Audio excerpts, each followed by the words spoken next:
تو ہوتا یہ ہے کہ چھوٹی سی تحصیل کا ایک شخص اور کسی جگہ اسے کوئی نمائندگی ہے تو وہ بات کرتا ہے، ہم تقریریں کر دیتے ہیں، آپ لوگ سن لیتے ہیں، ذرا غور تو کریں کیا کہہ رہا ہوں۔ کائنات میں سب سے بہترین انسان نبی اور رسول ہوتے ہیں، اور اللہ نے اپنے محبوب پاک کو نبیوں کا امام بنایا ہے۔ اس فضیلت کو سمجھیں۔ یہاں نا جو لوگ لاڈلا کہلاتا ہے نا کوئی بندہ کہ میں لاڈلا ہوں، ویسے یہاں لاڈلے بدلتے رہتے ہیں، کبھی کوئی لاڈلا ہوتا ہے کبھی کوئی لاڈلا ہوتا ہے، ویسے یہاں لاڈلے بدلتے ہیں، لیکن جو لاڈلا ہوتا ہے نا وہ بتاتا بھی ہے کہ میں لاڈلا ہوں۔ اور کسی کا بھی کوئی لاڈلا ہو جائے تو وہ ناز نخرے دکھاتا ہے، رسول کریم اور رب کے لاڈلے محبوب ہیں۔ لیکن جو بات میں نے آپ کی خدمت میں عرض کرنی ہے، آپ اس پر توجہ کریں گے۔ حضور امام الانبیاء ہیں، اللہ کے محبوب ہیں، نبی پاک علیہ السلام کا پتھروں نے کلمہ پڑھا ہے، چاند حضور کے اشارے پر ڈوبتے ہوئے واپس لوٹ آیا ہے، سورج ڈوبتے ہوئے آ گیا ہے، چاند کے 2 ٹکڑے ہوئے ہیں، یہ ساری حضور کی شانیں۔ اللہ نے اپنے محبوب کو معراج عطا فرمائی ہے، لیکن ملت کے جوانوں، آپ کو پتہ ہے ہمارے نبی پاک کا سب سے پہلا تعارف کیا ہے؟ حضور کا سب سے پہلا تعارف یہ ہے کہ یہ صادق اور امین ہے، یہ سچ بولتے ہیں۔ حضور کے اسوہ نور کی پہلی بات جو لوگوں کے سامنے آئی تھی وہ یہ تھی کہ یہ صادق ہیں، یہ سچے ہیں، یہ جھوٹ نہیں کہتے۔ آپ کو پتہ ہے رسول پاک صلی اللہ علیہ وسلم سے پوچھا گیا تھا، حضور مومن کنجوس ہوتا ہے؟ فرمایا کبھی ہو جاتا ہے۔ یا رسول اللہ مومن بزدل بھی ہوتا ہے؟ فرمایا کبھی ہو جاتا ہے۔ یا رسول اللہ مومن جھوٹ بولتا ہے؟ تو میرے کریم نے فرمایا نہیں، میرا مومن جھوٹ نہیں بولا کرتا۔ حضور کا جو پہلا تعارف ہے نا، یہ جو حضور کی 40 سالہ زندگی ہے نا، اسے نبی پاک علیہ السلام نے اپنی نبوت کی دلیل کے طور پر بیان فرمایا ہے۔ فرمایا فَقَدْ لَبِثْتُ فِيكُمْ عُمَرًا مِّن قَبْلِهِ أَفَلَا تَعْقِلُونَ۔ محبوب آپ ان سے کہہ دے میں نے تمہارے بیچ وقت گزارا ہے، تمہیں عقل نہیں؟ کوئی میری طرح کا سچا دیکھا ہے تو دکھاؤ۔ آج میری ملت کا سب سے بڑا مسئلہ جھوٹ ہے، سب سے بڑا مسئلہ اعتماد نہیں۔ بیوی اپنے شوہر سے کہتی ہے کہ تو تھوڑے پیسے دے لیا کر، تھوڑے ایک جوڑے پہ میں گزارا کر لوں گی، میرے ساتھ سچ تو بول۔ تو لاہور جاتا ہے تو لاہور کا بتا کے جا۔ ماں کہتی ہے پتر سے کہ پتر تھوڑی باتیں بتایا کر پر سچی بتایا کر۔ قوم کا اعتماد اٹھ گیا سیاستدانوں سے، تم نے لمبے چوڑے وعدے کیے، تم نے بڑی باتیں سنائی۔ تم دیکھیں نا، آپ کی توجہ اگر ہو تو میں ایک حوالہ اس طرح کا بھی عرض کروں آپ کی خدمت میں۔ سبز باغ دکھا کے لوگوں کو کبھی پریشان نہیں کرنا چاہیے، کبھی بھی۔ یہ ہمارے پیر بھلا کیا کرتے ہیں بیچارے، ایک کرامت اللہ خیر کرے کبھی کوئی ایک بن جاتی ہے نا تو پھر وہ کمپنی کی مشہوری کا ذریعہ بنتی ہے۔ وہ کہتے ہیں اس کرامت کو بھی فیس بک پہ ڈالو۔ میں نا کراچی جا رہا تھا تو لاہور میں تھوڑا سا مریض ہوں، مجھے الرجی ہو جاتی ہے، زیادہ دیر بیٹھ نہیں سکتا، تو ایک کانفرنس میں مجھے شرکت کرنی تھی۔ تو ایئرپورٹ سے ہی میں نے دوستوں سے پوچھا موسم تمہارا کیسا ہے؟ کہنے لگے پیر صاحب بڑی گرمی ہے اور شدت ہے بڑی، اے سی چلا کے بھی گاڑی میں دقت ہے۔ تو میں نے کہا اچھا دعا کرتے ہیں اللہ بارش برسا دے۔ تو یہ دعا لاہور ہو رہی تھی، میں کراچی ایئرپورٹ پہ اترا تو بارش ہو رہی تھی۔ تو وہ جو مجھے لینے آئے تھے نا صاحب، وہ گاڑی میں ایک بندے کو کہہ رہے ہیں کہ وہ پیر صاحب نے لاہور آکھیا سی تو 1.5 گھنٹے جمی آ گیا ہے۔ وہ میں نے اسے کہا بس کر، اب آگے نہ بتا، ایسا نہ ہو کہ 2-4 لوگ آ جائیں کہ پیر صاحب جو کہتے ہیں وہ ہو جاتا ہے۔ جڑے محرم راز حقیقت دے اور راز حقیقت کھول دے نہیں، جڑے محرم راز حقیقت دے اور راز حقیقت کھول دے نہیں، اے جنہ ویکھیا نہیں او کرن گلاں، جنہ ویکھ لیا ہو تے بول دے ہی نہیں۔ اس لیے یہ اس طرح کرامتوں کو نا کمپنی کی مشہوری کا ذریعہ، ہمارے سیاستدان، ہمارے بڑے لیڈران وہ سبز باغ دکھا دیتے ہیں۔ آپ تھوڑی باتیں کریں، محدود کریں، مختصر کریں۔ دیکھیں اللہ کے محبوب علیہ السلام سے طائف والوں نے کہا تھا، جب حضور علیہ السلام نے دین کی تبلیغ کی تو سیرت میں یہ عنوان بھی ہمیں ملتا ہے، یا رسول اللہ صلی اللہ علیہ وسلم اگر آپ کو کل حکومت ملتی ہے تو ہمیں حصہ ملے گا؟ عرب کے لوگوں کا مزاج تھا نا، انہوں نے حضور سے کہا اگر کل کلاں حکومت ملتی ہے تو ہم شریک ہوں گے؟ تو حضور مسکرائے، اور میرے نبی پاک کو حکومت ملنے کا پاک کتنا زیادہ تھا کہ مکے سے ہجرت کر رہے ہیں، مدینہ شریف ابھی پہنچے نہیں، رستے میں سراقہ بن مالک سے کہہ رہے ہیں کسریٰ کے کنگن آئیں گے، یعنی حضور بتا رہے ہیں کہ سپر پاور بھی ساری یہاں آ جائے گی۔ حضور تو خندق والے دن ایک ہتھوڑا مارتے تھے تو فرماتے تھے روم فتح ہو گیا، دوسرا مارتے تھے تو کہتے تھے ایران فتح ہو گیا۔ یہ بخاری میں چیزیں آپ کو ملیں گی۔ حضور کو کامل یقین تھا کہ اذا جاء نصر اللہ والفتح، کامل یقین تھا کہ ان فتحنا لک فتحا مبینا، یہ ہوگا سارا کچھ۔ لیکن انہوں نے جب کہا نا ہمیں حصہ ملے گا تو حضور مسکرائے، فرمایا تم کہتے ہو حکومت تمہیں ملے گی، فرمایا بھائی سنو، حکومت اسے ملتی ہے جسے اللہ عطا کرتا ہے۔ بات ختم کر دی۔ سچ بولے زندگی میں، سچی بات کریں۔ اللہ کے رسول صلی اللہ علیہ وسلم نے ہمیں پہلا سبق سچ کا دیا، اسے سادی تقریر نہ سمجھنا، یہ عنوان دین ہے۔ اپنی زندگی سے جھوٹ کو نکال دیں۔ آپ جو تھوڑی باتیں کر لیں پر جو کہیں اس پر کھڑا ہونا سیکھیں، اپنی زندگی کے اندر استقامت کا نور لائیں۔ جوانوں، کبھی بھی جھوٹ کی بنیاد پر رشتے نہ قائم کرنا۔ آتے ہیں رشتہ دیکھنے والے تو کوئی باتیں سناتے ہیں، ہمارے گھر والے ہو بیٹا تو ولی ہوتا ہے، کیا بات ہے، اور پھر بعد میں یہ حالت ہوتی ہے کہ اماں کہتی ہے میں آپ بڑا سمجھانی ہے، انہوں میری بھی نہیں سنتا۔ تو وہ رشتہ دیکھتے وقت تو آپ نے کہا تھا کہ بہت بڑا درویش ہے۔ آپ اور بچی والے بھی کچھ ایسے کام کرتے ہیں، رشتہ کرانے والے سے کہتے ہیں ہم نے کار بھی دینی ہے۔ کیوں آپ نے لالچ پیدا کیا؟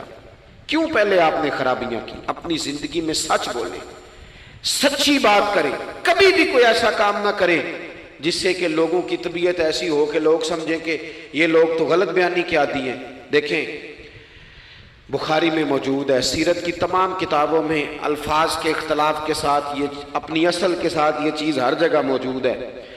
حضرت ابو سفیان رضی اللہ تعالیٰ عنہ بعد میں مسلمان ہوئے، فرماتے ہیں میں جب شاہ روم کو حضور کا خط گیا تھا نا ہرقل کو، حضور صلی اللہ علیہ وسلم نے اس سے کہا کہ کلمہ پڑھ لو، خطوط لکھے نبی کریم نے۔ اس نے کہا یہاں ڈھونڈو کوئی عرب کا سردار اگر آیا ہو تو میں ملنا چاہتا ہوں۔ ابو سفیان کہتے ہیں میں بغرض تجارت وہاں موجود تھا، مجھے لوگ پکڑ کے بادشاہ کے پاس لے گئے، میں کلمہ نہیں پڑھتا تھا۔ جب کوئی کسی کا مخالف ہوتا ہے تو اس نے کوئی کہانی بھی یاد کی ہوئی ہوتی ہے، ان لوگوں نے کہانی بھی یاد کی ہوئی تھی، معاذ اللہ جادوگر ہیں، شاعر ہیں، یہ کہانیاں بھی سناتے تھے۔ کہتے ہیں کہ مجھے وہ لے گئے، بادشاہ کے سامنے کھڑا کر دیا۔ اب بادشاہ نے سوالات پوچھے، میں کوئی حق میں نہیں تھا کہ میں حق میں باتیں کرتا، میں تو اس وقت تک کلمہ نہیں پڑھتا تھا اور جو کفار کہتے تھے وہ ساری باتیں میں نے کرنی تھی۔ کہتے ہیں بادشاہ نے اپنے دربار میں کھڑا کر کے سوال کیے، بڑے سوال پوچھے، بڑے میں نے جواب دیے، بڑے سوال پوچھے۔ یہ بھی پوچھا کہ ماننے والے ان کے غریب ہیں کہ امیر ہیں؟ میں نے کہا نہیں، ماڑے ماڑے بندے ہیں۔ میلاد کے جلوسوں میں بھی ماڑے ماڑے بندے ہی جاتے ہیں، ماڑے ماڑے ہیں، غریب لوگ ہیں۔ اس نے یہ بھی پوچھا کہ ماننے والے بڑھ رہے ہیں یا گھٹ رہے ہیں؟ میں نے سارے جواب دیے۔ او ملت کے جوانوں، خدا را میری بات سننا۔ ابو سفیان کہتے ہیں غیروں کا دربار، سوال کرنے والا بھی کلمہ نہیں پڑھتا، ابھی جواب دینے والا بھی کلمہ نہیں پڑھتا۔ اس نے مجھ سے کہا کہ آپ نے بتایا کہ آپ رشتے میں چچا ہوتے ہیں، یہ بتاؤ وہ جنہوں نے اعلان نبوت کیا ہے کیا کبھی انہوں نے جھوٹ بھی بولا ہے؟ آج لوگوں نے نام نہیں بدل دیا جھوٹ کا، کچھ نے بہانہ نام رکھ دیا جھوٹ کا، جی میں نے بہانہ کر دیا تھا۔ کچھ کہتے ہیں جی وہ تو میں نے تو بس ایسے ہی بات، وہ تو میں نے مذاق کیا تھا۔ جھوٹ کے نام نہیں بدل دیے لوگوں نے۔ ابو سفیان کہتے ہیں مجھ سے بادشاہ کھڑا کر کے پوچھنے لگا کیا کبھی انہوں نے جھوٹ بھی بولا ہے؟ ابو سفیان کہتے ہیں کہ لمحے کے لیے میرے دل میں آیا کہہ دوں کہ بولا ہے۔ پھر میں نے کہا ایک تو یہ عرب کی وفاداری کے خلاف ہے، اور دوسرا میں کہوں گا وہ جادوگر ہیں تو شاید کو ایک سیکنڈ کے لیے توجہ کرے، میں کہوں گا وہ شاعر ہیں شاید کو توجہ کرے، اور مدینے والے نے جھوٹ بولا یہ تو مانے گا ہی کوئی نہیں۔ سنو سنو، جن چیزوں کو معمولی سمجھ کے ہم نے رائج کیا وہ ہمارا وقار لے گئی، دنیا ہم پر اعتماد نہیں کرتی۔ ہم اس ملک میں بستے ہیں جہاں زلزلہ بھی آئے تو غیر ملکی امداد کرنا چاہیں تو وہ کہتے ہیں حکومتوں کے ہاتھ میں نہیں دیں گے، خود جائیں گے۔ ہمارا یہ حال ہو گیا ہے کہ قوم پر اعتماد اٹھ گیا دنیا کا. ہمیں پلٹنا ہے, ہم نے دیکھنا ہے ہمارا رویہ کیا ہے, ہمارا انداز کیا. تھوڑی کر لیں باتیں, کو ضروری ہے صبح شام بولنا؟ تھوڑے کر لیں باتیں, تھوڑے دعوے کر لیں, کو ضروری ہے؟ سنو میرے عزیز, ابو سفیان کہتے ہیں کہ اس نے کہا کبھی جھوٹ بھی بولا ہے؟ میں سوچ میں پڑ گیا. بادشاہ نے پھر دوہرا کے کہا سردار چپ کر گئے ہو, میرے آخری سوال کا جواب دو, کیا کبھی اس کریم نے جھوٹ بولا ہے؟ ابو سفیان کہتے ہیں میرے ہاتھ میں چھڑی تھی, میں نے وہ زمین پر رکھی اور میں کھڑا ہو گیا. میں نے کہا سردار سن, وہ میرے رشتے میں بھتیجے ہیں, میری بڑی مخالفت ہے, میں نے ان کے خلاف جنگیں لڑی ہیں, کبھی وہ غالب آئے کبھی میں غالب آیا, آج تک میں لڑ رہا ہوں. لیکن میں ایک بات تمہیں ذمہ داری سے کہتا ہوں, میں غیر نہیں ہوں, وہ میرے بھتیجے ہیں. میں نے ان کو ماں کی گود میں بھی دیکھا ہے, دادا کے کندھوں پہ بھی دیکھا ہے, چچا کے گھر میں بھی دیکھا ہے, ختیجہ کا دولہا بنے بھی دیکھا ہے, زینب سے لے کر فاطمہ تک بیٹیوں کو گود میں کھیلتے بھی دیکھا ہے, میں نے انہیں بدر اور احد میں آتے بھی دیکھا ہے. میرے سامنے پیدا ہوئے اور میرے سامنے ان کے بالوں میں سفیدی آئی. مخالفت اپنی جگہ پر میں تمہیں یہ بات ذمہ داری سے بتاتا ہوں, اس محبوب کی زبان سے جو بھی نکلتا ہے حق اور سچ نکلا کرتا ہے. وہ اسیر دشمن کی چاہ میں بھی, مخالفوں کی نگاہ میں بھی وہ امی ہے, صادق ہے, معتبر ہے. میرا پیغمبر عظیم تر ہے, میرا پیغمبر عظیم تر ہے, میرا پیغمبر عظیم تر ہے. ابو سفیان کہتے ہیں میں یہ لفظ کہے تو کتنے ہی لوگ دربار میں رو پڑے, ایک سناٹا چھا گیا, کوئی صحابی نہیں وہاں, کوئی نعرہ لگانے والا نہیں, کوئی اپنا نہیں, لوگ رو پڑے. کہتے ہیں بادشاہ نے چادر اٹھائی کندھے پہ رکھی, کچھ دیر سوچتا رہا, پھر وہ چل دیا. میں نے پیچھے سے آواز دی, میں نے کہا تو نے اتنے سوال پوچھے, میں نے اتنے جواب دیے, کوئی رزلٹ بھی تو بتانا کیا نکلا, نتیجہ کیا ہے؟ تو بادشاہ نے پلٹ کے میری طرف دیکھا, کہنے لگا سردار نتیجہ تو نکل آیا نا یار, جس بندے نے بندوں سے جھوٹ نہیں بولا وہ یہ جھوٹ کیوں بولے گا کہ میں اللہ کا رسول بن کے آیا ہوں. اس نے او میرے بھائی اپنی زندگی میں سچ لاؤ. خدا را ہمارے گھروں سے لے کر حکومت کے ایوانوں تک ضرورت سچ کی ہے, ضرورت سچ کی ہے. دوسری بات, اپنی زندگی میں دیانتدار ہو جائیں. چھوڑ دے سامنے والا کیا کر رہا ہے, میں اپنے اس ممبر سے دیانتدار ہوں کہ نہیں, یہ میں نے اللہ کو جواب دینا ہے. میں نے اتنی عزت سمیٹی ہے, دین کے نام پہ سمیٹی ہے, میں نے اللہ کو جواب دینا ہے. ہم سارا دھیان دوسروں کا رکھنے لگ گئے. حضرت خواجہ نصیر الدین چراغ دہلوی رحمۃ اللہ علیہ سے بادشاہ نے آ کے وظیفہ پوچھا تھا, حضرت کو وظیفہ بتائے, تو خواجہ صاحب فرمانے لگے اپنا کام دیانتداری سے کر, یہی سب سے بڑا وظیفہ ہے. اپنی زندگی میں دیانتداری, امانت داری, آپ اس طرح کے ہو جائیں کہ آپ جس طرح آپ سمجھے نا کہ یہ حرام جانور ہے تو میرے منہ میں جائے گا تو مجھے الٹی آئے گی. آپ کبھی دیکھیں نا کہ حرام گوشت کوئی آپ کو بتا دے, آپ دو لقمے آپ نے کھا بھی لیے, لطف آیا, تو کسی نے کان میں کہا یہ تو ذبح ہی نہیں ہوا تھا, بیمار تھا, تو الٹی آ جاتی ہے کہ نہیں؟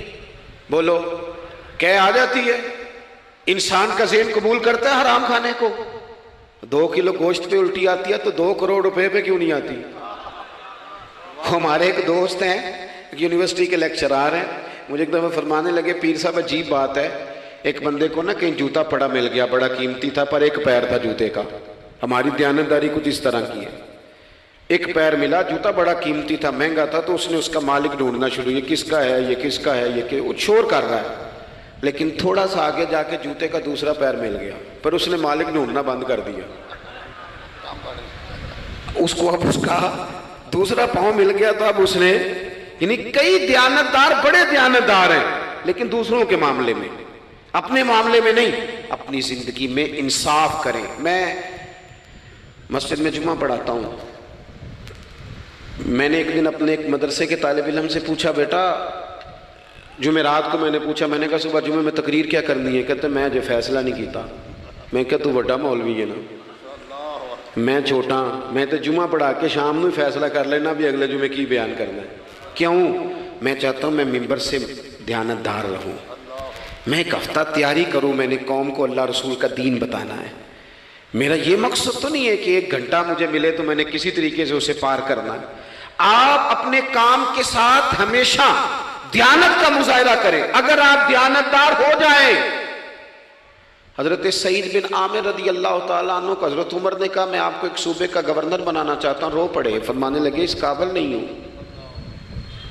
آپ کہیں مجھے بھی آپ کہہ دیں کہ فلانا عہدہ ملتا ہے تو تیار ہے ساری دنیا ہی. کون انکاری ہے اس کام سے؟ سب تیار بیٹھے. لیکن روتے تھے لوگ کا جناب میں کہاں کر سکتا ہوں. حضرت عمر نے لگا دیا حمص کا گورنر. کچھ مہینوں کے بعد حضرت عمر تشریف لے گئے. جا کے پوچھا کہ کیسا ہے؟ تو پہلے تو ایک لسٹ منگوائی حضرت عمر نے. کچھ مال آیا ہے تو مختلف صوبوں میں بانٹنا ہے, غریبوں کی لسٹ لاؤ. ان کے صوبے کی لسٹ آئی تو تیسرا نام گورنر صاحب کا تھا. وہ کہا تمہارا گورنر مسکینوں غریبوں میں؟ کہنے لگے حضرت صاحب جو لسٹ بنانے والے تھے وہ کہنے لگے اب ان کے وجود پر جو کپڑے ہیں جگہ کوئی نہیں بچی, پیوند کہاں لگانے ہیں. دامان توکل کی یہ خوبی ہے کہ اس پر پیوند لگے ہوتے ہیں پر دھبے نہیں ہوتے. پیوند لگے ہوتے ہیں پر دھبے نہیں ہوتے. حضرت عمر نے معلومات کی ان کے صوبے میں جا کے تمہارا گورنر کس طرح کا ہے. عرض کی حضور 4 شکایتیں. یہ جمہوریت ہے. آج تو ہر سیاسی جماعت میں ڈکٹیٹرشپ ہے. آج کہاں جمہوریت ہے؟ آج تو آپ جتنے شاہ کے وفادار ہو جائیں گے اتنا اچھا عہدہ لیں گے. جتنا مرضی قابل بندہ ہو جماعت کے اندر, لیکن اگر وہ پورا تابع دار نہیں تو نظام نہیں چلتا. جتنا مرضی قابل ہو. حضرت سعید بن عامر رضی اللہ تعالیٰ عنہ 4 شکایتیں, عام آدمی شکایتیں کر رہے ہیں. حضرت عمر نے کہا کون کون سی؟ تو انہوں نے کہا جی پہلی شکایت یہ ہے کہ ہمارے گورنر, توجہ ہے میرے بھائیوں کی, انہوں نے کہا جی پہلی شکایت یہ ہے کہ گورنر صاحب صرف دن کو ملتے ہیں, انہیں رات کو بھی لوگوں سے ملنا چاہیے. دوسری شکایت یہ ہے کہ جب شروع میں آئے تھے تو فجر کے بعد بیٹھ جاتے تھے, مسائل سنتے تھے. اب سورج نکلنے پر اشراق چاشت کے ٹائم 8, 9, 10 بجے آتے ہیں. تیسری شکایت یہ ہے کہ ہفتے میں 1 دن ملتے ہی نہیں. چوتھی شکایت یہ ہے کہ کبھی کبھی ایسے رونے لگتے ہیں, بیٹھے بیٹھے بے ہوش ہو جاتے ہیں. تو آپ نے دیوانہ آدمی ہمیں دے دیا ہے. حضرت عمر فاروق رضی اللہ تعالیٰ عنہ نے حضرت سعید بن عامر کو مجمع میں پوچھا جناب آپ پبلک کے نمائندے ہیں, آپ کو سوالوں کے جواب دینے چاہیے, بتلائیے نا. اور یہ پبلک کے نمائندے صرف سیاستدان نہیں ہوتے, پیر صاحبان بھی ہوتے ہیں, مسجد کا خطیب بھی ہوتا ہے. اگر حضرت عمر سے پوچھا جا سکتا ہے کرتا کہاں سے آیا تو پیر صاحب سے بھی تو پوچھا جا سکتا ہے نا. ان کو بھی جواب دینا چاہیے, ان کو بھی بتانا چاہیے, اس لیے کہ وہی تو دعویٰ کر رہے ہیں فقر بتانے کا. تو حضرت عمر نے 4 سوال کہا سعید آپ کے ذمے 4 سوالوں کے جواب ہیں. تو حضرت سعید بن عامر نے گردن جھکائی, کہنے لگے پہلے ہی کہا تھا میں گورنری کے قابل نہیں. فرمایا اب تو بن گئے ہونا, جواب تو دینا ہے, حضور بتلائیے. فرمایا پہلا سوال آپ سے یہ ہے کہ یار لوگ کہتے ہیں رات کو کام پڑ جاتا ہے اور آپ ملتے نہیں. تو حضرت سعید بن عامر نے اپنی داڑھی پکڑ لی, عرض کی حضور یہ ساری سفید ہو گئی ہے, بڑھاپا ہے. دن مخلوق کے لیے رکھا ہے, رات اپنے رب کے لیے رکھی ہوئی ہے. اگر پھر بھی کسی کو شوق ہو تو سعید بن عامر جب بھی ملے گا مسجد میں ملے گا, ساری رات بارگاہ ربوبیت کی آئے. او سنگیو تھوڑا مسلح بھی یار مضبوط کر لو تھوڑا سا نا, ہم نہ تھک گئے ہیں فون سن کے. بہت سارے لوگ ایسے ہیں جن کے وجود نہیں اتنی تھکے جتنے دماغ تھک گئے.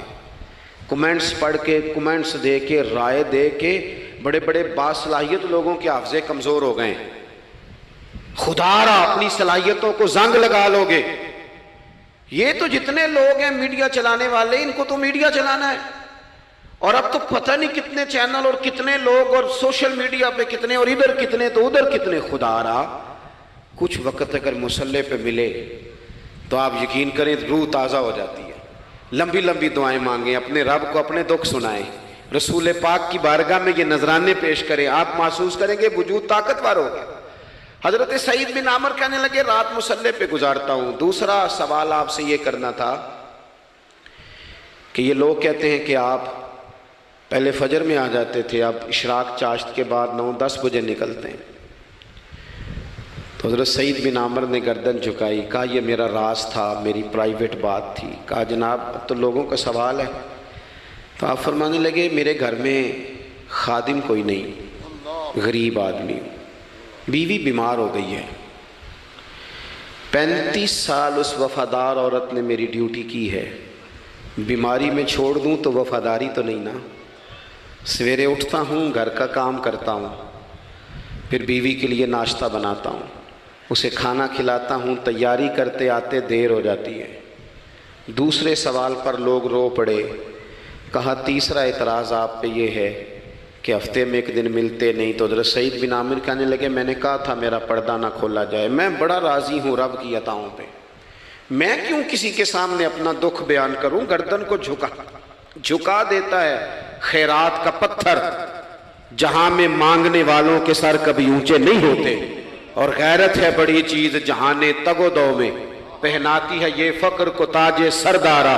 آپ موقع دیں جی، بڑی مہربانی، چھوڑ دیں جی، تھوڑی 1 منٹ صرف جی ہمیں دیں، بولیں نہیں پیار سے جی، ناراض نہیں ہونا، آپ ہمیں موقع دیں۔ بات بھی اب تقریباً قریب ہونے کے قریب آئی۔ کہا حضرت سیدنا سعید بن عامر رضی اللہ تعالیٰ عنہ نے فرمانے لگے میں نے کہا تھا یہ میرا پردہ ہے، یہ نہ سنایا کریں آپ دکھ لوگوں کو۔ یہ غریب کہتے ہیں میں کسی امیر کے ساتھ لگ جاؤں گا تو کچھ بھی نہیں بنتا، چھوڑ دیں آپ، دکھڑے رب رسول کو سناؤ، خیرات بھی ملے گی اور عزت بھی ملے گی، وہ دیں گے اور کسی کو بتائیں گے بھی نہیں۔ حضرت سعید بن عامر رضی اللہ تعالیٰ عنہ سے تیسرا سوال ہوا، کہا جناب آپ ہفتے میں ایک دن ملتے نہیں، تو فرمانے لگے میرا راز تھا پر بتا دیتا ہوں، جوڑا ایک ہی ہے میرے پاس، ہفتے میں ایک دن دھو لیتا ہوں، پھر بیوی کے کپڑے پہن کے سارا دن بیٹھا رہتا ہوں، اگر دوسرا جوڑا ہو تو یہ کام نہ کروں۔ حضرت عمر رو پڑے، کہا جلدی سے چوتھے سوال کا جواب بھی دے، کبھی کبھی روتے ہو تو بے ہوش ہو جاتے ہو۔ وہ پھر رو پڑے، عرض کرنے لگے حضور 40 سال کی عمر میں کلمہ پڑھا، میرے سامنے حضرت خبیب کو پھانسی دی گئی مکے میں، جب وہ اپنی پچھلی غلطیاں یاد آتی ہیں تو پھر رو پڑتا ہوں، یاد ماضی عذاب ہے یا رب، میں تکلیف میں آ جاتا ہوں، سوچتا ہوں اگر اللہ نے سوال کیا تو کیسے جواب دوں گا، اس لیے برداشت نہیں ہوتا تو رو پڑتا ہوں۔ 4 سوالوں کے جواب دیے تو حضرت سعید بن عامر کہنے لگے اب آپ نے مجھ سے سوالوں کے جواب تو لے لیے، اب میری سزا کا بھی تو اعلان کریں نا، بتائیں نا۔ تو حضرت عمر نے ہاتھ اٹھائے اور کیا لفظ کہے، کہے اللہ میرے نبی کی امت کو اس طرح کے کچھ اور لوگ بھی عطا فرما، کچھ اپنی زندگی میں دیانتدار ہو جائیں۔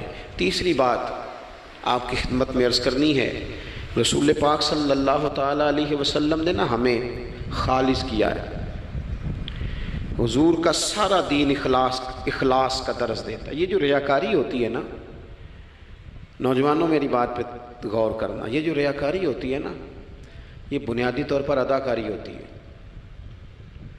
اداکاری بندہ زیادہ کر نہیں سکتا، تھک جاتا ہے۔ مخلص زندگی وہ ہوتی ہے جو آپ نارمل جیتے ہیں۔ مخلص آپ ہوتے ہیں جب آپ اپنی والدہ کے پاس نہیں بیٹھے ہوتے، آپ نے جب 5 اسٹار ہوٹل میں روٹی کھانی ہے نا تو پھر آپ کو پلیٹ کے ساتھ ٹیشو پیپر بھی ساتھ رکھنا پڑتا ہے، پھر رج کے روٹی کھائی بھی نہیں جاتی۔ رج کے کب کھائی جاتی تھی؟ میں ایک جگہ مجھے بڑے اچھے ہوٹل میں رکھا گیا اور مجھے بڑا انہوں نے محبت کی، تو جب میں لوٹ رہا تھا نا واپس پاکستان تو مجھے کہہ رہے تھے آپ کو مزہ تو آیا ہوگا، میں نے کہا نہیں جی، سچ پوچھیں تو پھر یہ ہے کہ مزہ جب ہی آتا تھا جب اماں سویرے روٹیاں پکاتی تھی، وہ کہندی سی پتر ہے پیڑا نہ اتنے کول ہی لے آیا، تو اس کے پاس بیٹھتے تھے، تو پھر اماں جب سالن دیتی تھی تو کہتی تھی ہور نہیں ملنا، دوجیاں نوں بھی دینا ہے۔ اور پھر لطف اس وقت آتا تھا جب بار بار کہتے تھے اماں جی چلو تھوڑا جاتے تھے ہونا ہونا تھوڑا جا، تو پھر اماں کئی دفعہ کہتی تھی کہ میں نے وہ اس سے نکال کے فریج میں رکھ دیا، بڑے بھائی نے کام سے آ کے روٹی کھانی ہے، اب یہ برتن ہے اسی کو صاف کر لے۔ او بھائی میں نے اپنے ابا جی کو دیکھا خودداری کا، میں نے ایک دن ان سے پوچھا میں کہ ابا جی تو انہوں پسند کی ہے، ہم پڑھتے تھے نا انٹرویو اخباروں میں تو 2-4 سوال ہر بندہ پوچھتا تھا، اب تو انٹرویو زیادہ لوگ لیتے ہیں تو اب تو کبھی اتنا موقع ہی نہیں ہوتا، کس کا سنیں کیا کریں، یہ تو چھوڑ دیا کام۔ اخبار میں کبھی انٹرویو آتا تھا تو مسجع مکفہ ہوتا تھا، لکھنے والے بھی اچھے ادیب ہوتے تھے، جملے چبھتے نہیں تھے طبیعت میں، تو 2-4 سوال بڑے ضروری ہوتے تھے، پھول کون سا پسند ہے، کھانے میں کیا پسند ہے، رنگ کون سا پسند ہے، یہ 2-4 سوال ہر ایک سے ہوتے تھے۔ میں نے اپنے والد صاحب سے ایک دن پوچھا، میں کہ ابا جی تو پسند کیے؟ تے فرمان لگے پتر جے تے لگی ہوئے بھوک تے پھر ہر تے جے نہ لگی ہوئے تے پھر نخرے ہی نخرے نے. تو اس لیے بھوک لگی ہو. وہ ہمیں پتہ کیا بتاتے تھے؟ میں آج بھی نا بہت ساری چیزیں گاڑی میں رکھ لیتا ہوں. آج بھی جو کھانا اپنی مرضی سے کھاتا ہوں وہ پیٹ بھر کے کھایا جاتا ہے. جو تصویروں کی شدت سے باہر ہوتا ہے وہ کھایا جاتا ہے. اس کو آپ قبول کر لیتا آپ کا وجود. یاد رکھنا میرے عزیز، میرے نبی پاک صلی اللہ علیہ وسلم نے فرمایا ہے بہترین روٹی وہ ہے جو تو اپنے ہاتھوں کی کمائی سے کھاتا ہے. وہ بہترین رزق ہے جو تو. اور حضور نے فرمایا اللہ کے نبی حضرت داؤد محنت کر کے کھانا کھاتے. دعوتوں پہ جا جا کے تو بندہ بیمار رہنے لگ جاتا ہے، وہ تو کام ہی ختم ہو جاتا ہے. والد صاحب کہا کرتے تھے کہ لو میں پا دیتے نے تانوں دانے پڑھولے چ تے ماں تہاڈی نے تانوں چار پا دیتا ہے. لو ہن تانوں پرواہ نہیں ساریاں گرمیاں، موج کرو. یہ اصل تھا ہمارا. اس پہ واپس آ جائیں، اس پہ آ جائیں. یہ صحت افزا روٹیاں یہ کھائیں. بڑی گاڑیوں کا اور بڑی چیزوں کا شوق چھوڑ دیں، محنت ڈٹ کے کریں، لیکن زندگی اصل پہ لے آئیں. اصل زندگی خالص ہوتی ہے. میرے نبی پاک صلی اللہ علیہ وسلم نے فرمایا ریاکار، میں پوری حدیث نہیں سناتا، اشارہ کرتا ہوں. حضور نے فرمایا ریاکار اگر عالم بھی ہو، ریاکار اگر سخی بھی ہو، حتیٰ کہ صحیح حدیث میں فرمایا ریاکار شہید بھی ہو اور ماری جائے اس نیت سے کہ لوگ مجھے شہید کہیں گے، تو فرمایا صبح قیامت اللہ ان اعمال پر بھی اجر عطا نہیں کرے گا. اپنی زندگی میں اخلاص پیدا کریں. اور جب خلوص آتا ہے، جب للہیت آتی ہے، مشکل ترین خلافت حضرت ابوبکر صدیق کی ہے. یہ جو حضرت عمر نے بڑی اعلیٰ خلافت کی ہے نا، یہ بنیادیں حضرت ابوبکر نے مضبوط کر کے دی تھی. فتنوں کے تو سر کچل دیے تھے حضرت صدیق اکبر نے. اب حضرت عمر کے لیے کام کرنا انہوں نے آسان کر دیا تھا. میں اکثر کہا کرتا ہوں کہ حضرت عمر کی خلافت کی مضبوطی میں بڑا کردار حضرت ابوبکر صدیق کا ہے. اگر وہ مضبوطیاں نہ کرتے اتنی تگڑی تو کام آگے چلتا نہیں تھا. حضرت سیدنا ابوبکر صدیق کو بڑے فتنوں کا سامنا تھا. ختم نبوت کے محاذ پر کام کرنا ہے، منکرین زکوٰۃ پیدا ہو گئے، امت کو سنبھالنا ہے. یہ ساری ڈیوٹیاں کر کے نا دنیا سو جاتی تھی. وہ دنیا سو جاتی تھی. حضرت صدیق اکبر ایک نابینا مائی کے گھر میں جھاڑو دینے چلے جاتے تھے.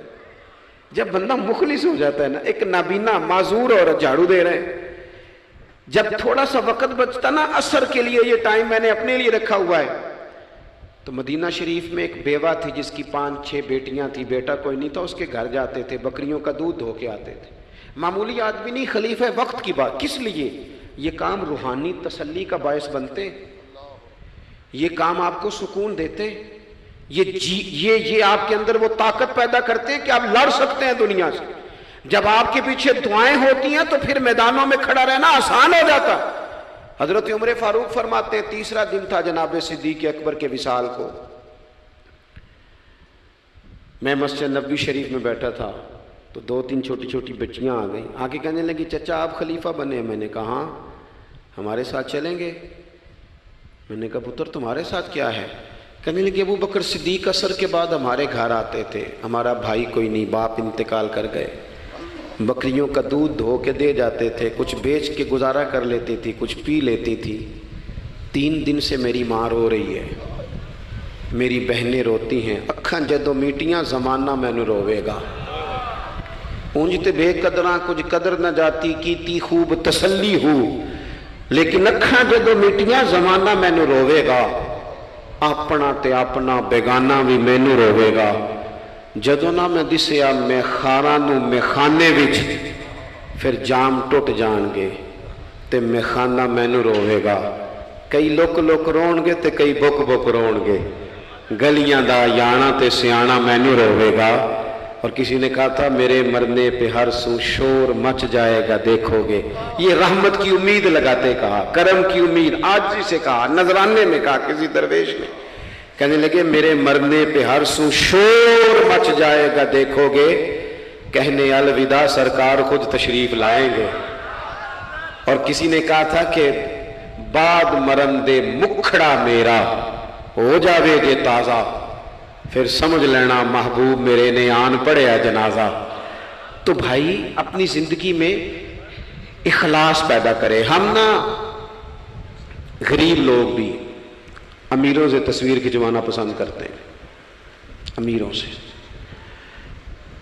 اپریشیٹ کرنا چاہیے محنت کرنے والے آدمی کو، جس کو پسینہ آ گیا نا ریڑھی پہ کھڑے ہوئے، وہ بڑا باوقار آدمی، اسے پسینہ آ گیا۔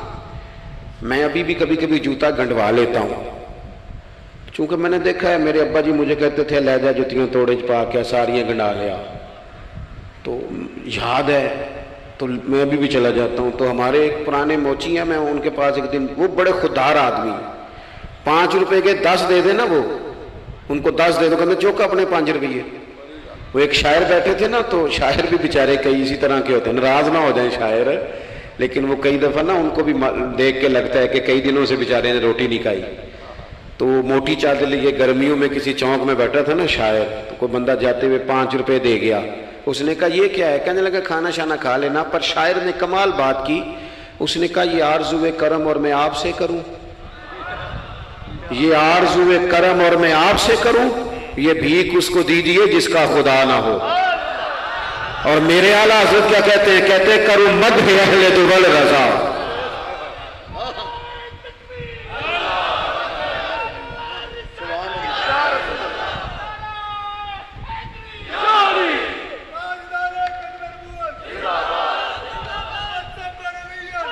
ماشاءاللہ۔ تو آپ حضرات میری بات سنیں گے، اپنی زندگی میں اخلاص لائیں، للہیت لائیں۔ چوتھی بات سنیں، اور میں اسی پر بات سمیٹنے کی کوشش کروں گا۔ اللہ کے رسول صلی اللہ علیہ وسلم کی سیرت مبارکہ میں جو چیز آپ کو بڑی نظر آئے گی نا، وہ احساس ہے۔ جب سینے آہستہ آہستہ سخت ہونے لگ جاتے ہیں نا، ہم نا کچھ باتیں سوچ کے اپنے آپ کو سخت کر لیتے ہیں۔ ہمارا جب ایسا جو نیا بھرتی ہوتا ہے، وہ خدمت کے جذبے سے آتا ہے، وہ کہتے ہیں میں نے سارے کام صحیح کرنے ہیں۔ پھر اس کو نا آہستہ آہستہ پتہ لگنے لگ جاتا ہے کہ کچھ لوگ جھوٹا پرچہ بھی درج کراتے ہیں، اسے پھر آہستہ آہستہ پتہ لگنے لگ جاتا ہے کہ یہ سامان ان کا تو گیا تھا 1.5 لاکھ کا، تو انہوں نے 6 کیوں لکھوایا ہے؟ پھر وہ پھر سخت ہونے لگ جاتا ہے۔ لوگوں کو دیکھ کے سخت نہ ہو، سخت نہ ہو۔ پھر آپ کے پاس بڑی باتیں، مجھے ایک دفعہ ایک صاحب نے کہا آپ کو تقریر پہ بلانا ہے، پیسے کتنے لیتے ہیں؟ میں نے کہا دے دو کوئی 1.5-2 کروڑ روپیہ۔ کہنے لگے تو بہت زیادہ نہیں، تو میں کیا وکنا ہے تو پھر بندہ چاج نہ وکے۔ اب تیرا خیال ہے 25-30 ہزار اپنا ریٹ لگوا لیں، اتنے لو ہو جائیں، سانو تخت ہزارے دی لوڑ کیے نالے کی لگے شہر بمول دے نال اسی اپنی بال کے سیکنے ہاں۔ میں نے بہت بڑا مدرسہ شروع کیا، باہر گلہ نہیں لگایا۔ مجھے ایک صاحب کہنے لگے خیر تے ہے تو ان پیسے کتوں ہوندے نے؟ میں کہ اتھوں جتوں ہوندے نظر نہیں ہوندے۔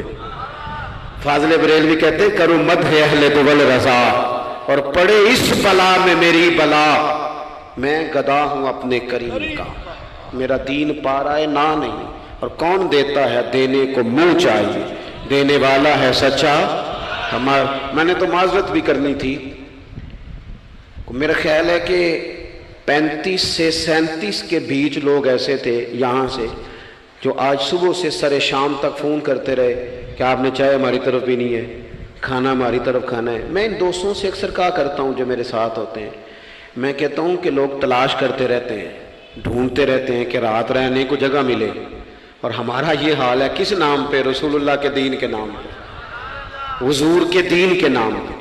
اپنی زندگی میں احساس پیدا کریں۔ اگر آپ سخت ہو سکتے ہیں، کچھ بھی کہہ کے سخت ہو جائیں، کچھ بھی کہہ کے۔ مجھے میرے سنگی کہتے رہتے ہیں 7-8 گھنٹے کا آپ سفر کر کے جاتے ہیں تو آپ فوٹو والوں پہ سختی کریں، آپ کہیں کسی سے نہیں ملنا، میں نے ذرا آرام کرنا ہے، میں نے تھوڑا لیٹنا ہے۔ تو میں کہتا ہوں یار اپنی اوقات بھی تو ہمیں دیکھنی چاہیے تھی، کون کسی کو ملتا ہے؟ کچھ اور ہے۔ احساس پیدا کریں قوم کا، اپنے دل میں احساس لائیں۔ جب آپ سخت ہو جاتے ہیں نا تو پھر آپ سب کے لیے ہو جاتے ہیں۔ جب بندہ سخت ہو جاتا ہے نا، تھوڑا تھوڑا نا ہمیں لالچی بنایا گیا ہے، مختلف چیزوں پہ انعام رکھے گئے، مختلف رنگوں میں لوگوں کو مختلف انداز میں قائل کیا گیا، مزاجوں میں کچھ بھرا گیا ہے۔ وہ اس طرح کا ماحول بن گیا کہ باپ نے جوانی پتر کو دے دی۔ ساری زندگی وہ جو لوگ سعودی عرب یہاں سے گئے تھے 35 سال انہوں نے وہاں کمبل نہیں بدلا، جس کمبل میں انہوں نے جاتے خریدا تھا واپسی پہ بھی وہی تھا. رہائشیں یہاں بنی وہاں نہیں بنی. میں نے بیرون ملک ایسے لوگ دیکھے ہیں جو 3 وقت روٹی نہیں کھاتے، 2 وقت کھاتے ہیں کہ گھر پیسے بھیجنے. لیکن لالچ اتنا عروج پہ چلا جاتا ہے بعض گھروں کا، سب کا نہیں بعض کا، کہ اسی باپ کو جس نے زندگی لگا دی، بچے کہہ رہے ہوتے ہیں ابا جی آپ کو ڈھاب کا کام کر لیتے تو آج ہمارے وارے نعرے نہ ہو جاتے. مجھے ایک بزرگ فرمانے لگے پیر صاحب بالاں کولوں بھی عزت کران لی ابے دا مالدار ہونا ضروری جے. خدا را اس سے باہر آئیں، احساس پیدا کریں. جب احساس آ جائے، قرآن مجید نے میرے نبی پاک کی شان یہ بیان کی ہے کہ عزیز علیہ ما عنتم حریص علیکم بالمؤمنین رؤوف الرحیم. یہ کمال ہے، اس سے آگے کیا کوئی حاشیہ دے سکتا ہے؟ رب فرماتا ہے لوگو تم مشقت میں پڑھو تو میرے نبی کو تکلیف ہوتی ہے. آپ کبھی حدیثیں پڑھیں نا تو رونگٹے کھڑے ہوتے ہیں. آپ کو درجنوں حدیثیں اس عنوان کی ملیں گی کہ حضور فرماتے ہیں میرا دل کرتا ہے لمبی نماز پڑھاؤں، نماز اللہ کی، دل حضور کا کرتا ہے. فرمایا دل کرتا ہے لمبی نماز پڑھاؤں، لیکن پیچھے سے کسی بچے کے رونے کی آواز آتی ہے، کسی بوڑھے بیمار کا خیال آتا ہے، میں نماز چھوٹی کر دیتا ہوں. حضور فرماتے ہیں میرا دل کرتا تھا ہر وضو کے ساتھ مسواک ضروری قرار دے دوں، پر تمہیں تکلیف ہوگی، نہیں ضروری قرار دے. آپ احساس کی شدت تو دیکھیں. فرمایا میرا جی چاہتا تھا کہ میں تہجد اپنی امت پہ ضروری قرار دے دوں، لیکن میں نے اپنی چاہت نہیں دیکھی، غلاموں تمہاری نیند دیکھی ہے. وہ دوستو اتنا احساس. دشمن جب قابو آتے ہیں نا، میں نے ایک اور بھی عرض کرنی ہے چلتے چلتے. جو سیاسی فرقہ واریت ہے نا آج ملک کے اندر، آپ جس جماعت کو ٹھیک سمجھا آپ نے، آپ وہاں چلے گئے، جس نے جس کو ٹھیک سمجھا. لیکن ہم سب سے پہلے مسلمان ہیں، اس کے بعد پاکستانی ہیں. ہمیں اخلاقیات کا دائرہ کبھی نہیں چھوڑنا. اختلاف کے بھی آداب ہوتے ہیں، اختلاف جس سے بھی کریں دلیل کی حد تک کریں، اس کی ذات تک اتر کے نہیں. مہذب قومیں یہ کام نہیں کرتی. حضرت ابو ایوب انصاری نے حضرت عمر سے اختلاف کیا اور سخت کیا. کہا جناب یہ آپ نے، حضرت عمر کو بات کرنے لگے تو حضرت ابو ایوب انصاری کھڑے ہو گئے، کہنے لگے یا حضرت ابو ذر غفاری کھڑے ہو کے کہنے لگے نہ آپ کی بات مانیں گے نہ آپ کی اطاعت کریں گے. فرمایا میں نے کیا کیا ہے؟ تو کہنے لگے چادر تو ایک ایک بٹی تھی، تو آپ نے اسی چادر کا کرتا اسی کا تامت کیسے بنا لیا؟ حضرت عمر فاروق نے، انہوں نے سوال کیا تھا، حضرت عمر نے دلیل دی. فرمایا میرے بیٹے سے پوچھ لو. حضرت عبداللہ ابن عمر کہنے لگے ایک چادر چونکہ مجھے بھی ملی تھی میں نے اپنے ابا کو دے دی، لہذا کرتا بھی بن گیا. اور اب ہمارے ہاں نا دلیل ملنے پر بھی لوگ اعتراض نہیں چھوڑتے، کیونکہ ذاتی ہوتا ہے نا، دلیل تک تو اختلاف ہوتا نہیں. او میرے بھائی اختلاف کے بھی آداب ہونے چاہیے. وہ کسی نے کہا تھا کہ تعلق توڑ دینے کے بھی کچھ آداب ہوتے ہیں، کسی کو چھوڑ دینے کے بھی کچھ آداب ہوتے ہیں. اور کسی نے کہا تھا کہ قاتل کو کوئی قتل کے آداب سکھائے، دیکھو دستار کے ہوتے ہوئے سر کاٹ رہا ہے. کوئی ایک چیز چھوڑ دے. ہمارے ہاں اتنی شدت ہو گئی، اور بچے ہمارے ورکر سیاسی جماعتوں کے خدا را آپ نے یہیں بسنا ہے، یہی رہنا ہے، یہ آپ کے اپنے لوگ ہیں، مہربانی کریں آپ ضرور ہائی لائٹ کریں کسی کی غلطی، لیکن دائرہ تہذیب کبھی نہ چھوڑیں. کبھی مجھے تو ایک دو دفعہ ملے ہیں، میں نے ان سے کہا مہربانی کریں آپ کیا مزہ لے رہے ہیں آپ قوم کو تقسیم کر کے، خدا را کچھ سوچیں. آپ کا شغل لگا ہوا ہے اور یہاں غریب کا یہ حال ہے کہ یہ ابھی عید آ رہی ہے نا، ہم نے بھی کچھ نیکیاں بند کر دی ہیں بعض چیزوں پہ. یہ رمضان شریف گزرا ہے نا، میرے جیسے آدمی کو لوگ نیک سمجھتے ہیں اور اپنے دکھڑے سناتے ہیں. یہ رمضان گزرا ہے تو بیٹیوں کی شادیاں شروع ہوئی ہیں. اب لڑکوں والے تو نیک ہو گئے، اب تو وہ جہیز ہی نہیں مانگتے.